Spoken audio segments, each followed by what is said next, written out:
Equimaster dressage Rhône-Alpes et nous sommes avec une des compétitrices du plus haut niveau de ce week-end, Marine Vallot.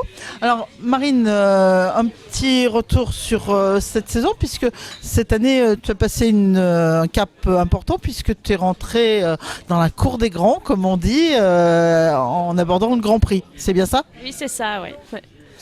C'est vrai que j'ai commencé ma saison en Pro Elite, là, j'ai commencé début mars et je pensais pas aussi bien tourner puisqu'on a gagné notre première Pro Elite à Rosières-aux-Salines et ensuite on a été 8e du Grand National à Jardy et 7e du Grand National à Rosières-aux-Salines de nouveau.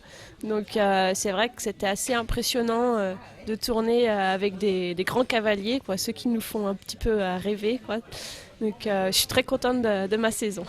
Alors c'est impressionnant, mais en même temps c'est formateur, non? Justement, quand on est dans un paddock à côté de ces gens-là, comment ça se passe? Et puis ça a demandé des changements de travail C'est vrai que j'ai une jument qui à la base n'est pas spécialement faite pour le dressage puisqu'elle a des origines de saut d'obstacle et physiquement elle a un petit peu du mal, donc ça demande beaucoup de trotting, de balade pour la muscler et beaucoup d'entraînement aussi pour arriver à la mettre au niveau.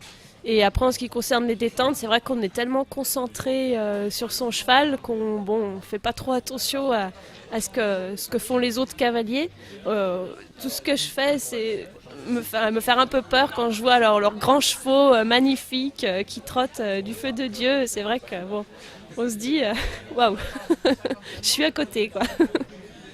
Bon, c'était quand même un sacré pari de passer comme ça de ce niveau amateur élite au pro. Alors, si tu t'es risqué, tu étais quand même sûr de la jument. La jument, c'est Kérol, hein, Kérol Fleurville.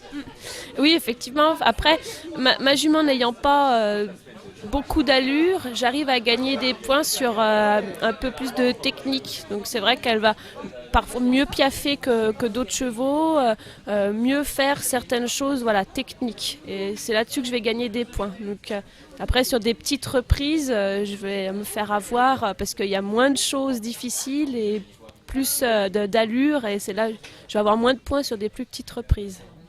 Et comment tu t'es organisé pour progresser? Il y a plus de travail, il y a du coaching?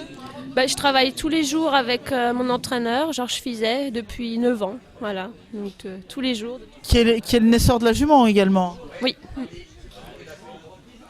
Et là, alors, ce championnat Rhône-Alpes, c'est un objectif? Oui, c'est un objectif. Après, moi je préfère y aller tranquillement, voir ce que je peux faire, jusqu'où je peux aller avec ma jument en attendant que mes autres chevaux de 4 ans et 5 ans arrivent, quoi. Et après les Equimasters, les perspectives de concours, qu'est-ce que c'est? Et bien là, on a Saint-Étienne, on a le top 10 de Saint-Étienne, et puis ensuite on fait l'amateur élite libre à Équitalion.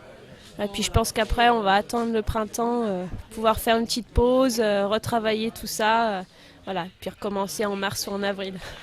Eh ben, ça nous fait déjà un beau programme. Bon, rendez-vous demain pour parler des résultats de ces Equimasters. Oui, merci.